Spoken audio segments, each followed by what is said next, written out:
આનંદ થાય છે આજે કે આજે તો ફૂલ હાઉસ છે અને બાલ્કનીમાં બી છે બધા આજે. તો બહુ સરસ આજનો કાર્યક્રમ. અને સંજયભાઈ જ્યારે મને કીધું મહિના પહેલાની તૈયારી ચાલે છે એમની કે આપણે ભવાઈનો કાર્યક્રમ રાખીએ, પેલું એટલે શું કરવાનું શું એમ, અને એમાં ભવાઈનું શું થયું શું કે ક્રિએટિવ બનાવ્યું નંબર મારો આપ્યો એટલે એટલું બધું તકલીફ છે. ફોન કરી મને ખબર નથી, સંજયભાઈને ખબર છે કારણ કે મેં પૂછ્યું નતું કે આપણે શું કરશું એમ. એટલે હવે મારું બી કમ્યુનિકેટ વાત નથી થઈ.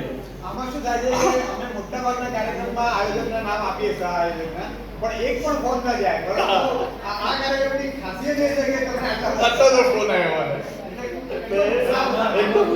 ઓન લાઇટર વે આપણે ભવાઈ ચાલે છે. ભવાઈમાં અમે તો લાઇટર વે નો પ્રબોધન કેસી કરવાની.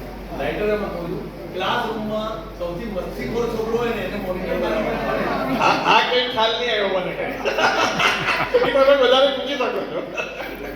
અને બીજું શું છે, અભણ માણસને કોઈ જવાબદારી સોંપી દો ને એટલે માણસ એ જવાબદારી જે આપી હોય ને એ વિશે આપોઆપ ભણવાનું શરૂ કરે, જ્ઞાન મેળવવાનું શરૂ કરે. સમજી હું એડવર્ટાઇઝિંગ નો માણસ છું. મેં બરોડા ખાતેમાં એડવર્ટાઇઝિંગ અહીંયા આવીને 16 વર્ષ વિડીયો કોલ મહિના આફ્ટરમાં એડવર્ટાઇઝિંગ મેનેજરની જોબ કરી. પછી નાટક માટે એ નોકરી છોડી ત્યારે મને એક જણાએ પૂછ્યું કે તમે એ નોકરી કેમ છોડી દીધી આવી એડવર્ટાઇઝિંગની? તો મેં કીધું કારણ કે એ તો આવડે છે.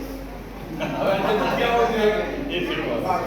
સો વધારે ટાઈમ નહીં કારણ કે બધા ઉત્સાહી છે અને પાર્ટ 2 જોવા માટે. એટલે પહેલી વાર આપણા પ્રોગ્રામમાં ઇન્ટરવ્યુ પડે આપણા પ્રોગ્રામમાં કે બીજો પાર્ટ. હા હા હા હા કહું એટલે અહીંયાથી કહું પછી રાખશે ને. એટલે મારા ખ્યાલથી આ ભવાઈ આજે પ્રમાણે વર્કશોપ આપણે કરી છે ને ભવાઈનું લોકોને એટલી ઉત્કંઠા આવી છે ને ખાસ તો આઈ એમ વેરી હેપી કે સ્કૂલની 3 ટીચર લઈને આવ્યા છે. Clap to them. I think I be બોરિયબલી. એટલે કમસે કમ એવું ફીલ તો થવું જોઈએ કે ભાઈ ભવાઈ શું છે બોરિયબલી જોવા આવો. એટલે આઈ થિંક આજના ટાઈમમાં સંજયભાઈ. હા અચ્છા વેરી ગુડ સંજય બરાબર છે. આપણી મારા ખ્યાલથી ભવાઈ એટલે અમે તો એમ સાંભળેલું ભવની ભવાઈ પિક્ચર આવેલું 1980 કેતન મહેતા 80 કે 85 સાહેબ એમાં જ નહીં કરવાનું માઇક આપે આંકડામાં પાક્કું યાદ છે કે કેતન મહેતા બરાબર છે યા.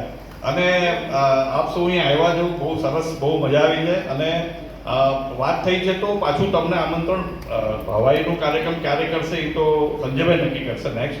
પણ આગામી 2 કાર્યક્રમ ખાસ કહેવાના 3 કાર્યક્રમ કારણ કે નૈનાબેન મારશે મને. કાલે અક્ષર વર્ષના છે. આપણે જેમ અહીંયા આપણે ભવાઈનો મોકો અનુરૂપભાઈ અને વિકાસભાઈ આપ્યો તમને કે આવો અને અહીંયા કરો, એવી રીતે નૈનાબેન અને અમારા સાહેબ વિનયભાઈ એ તમને ગાવાનો મોકો આપશે. કવિતા બોલવાનો મોકો આપીએ છે. એટલે કાલે 5:30 પછી જેને બી તમારી કૃતિ હોય તો સારું છે, પણ એવું ન બી હોય ને બીજાને બી હોય ને તમારે બોલવી હોય, એક કોન્ફિડન્સ લેવલ તમારે વધારવું હોય તો જરૂરી તમે 5:30 વાગે. અચ્છા પ્રેમ છે કાલે. લો ભાઈ આજે પ્રેમ છે. એ નવું ઇમ્પ્રુવમેન્ટ કર્યું. પહેલા હું નહોતું પણ હવે વિનયભાઈ કે નવું કર્યા કરે છે. સારું ચાલો આ કહું કોઈ જ કહું. એટલે કાલે કોઈને બી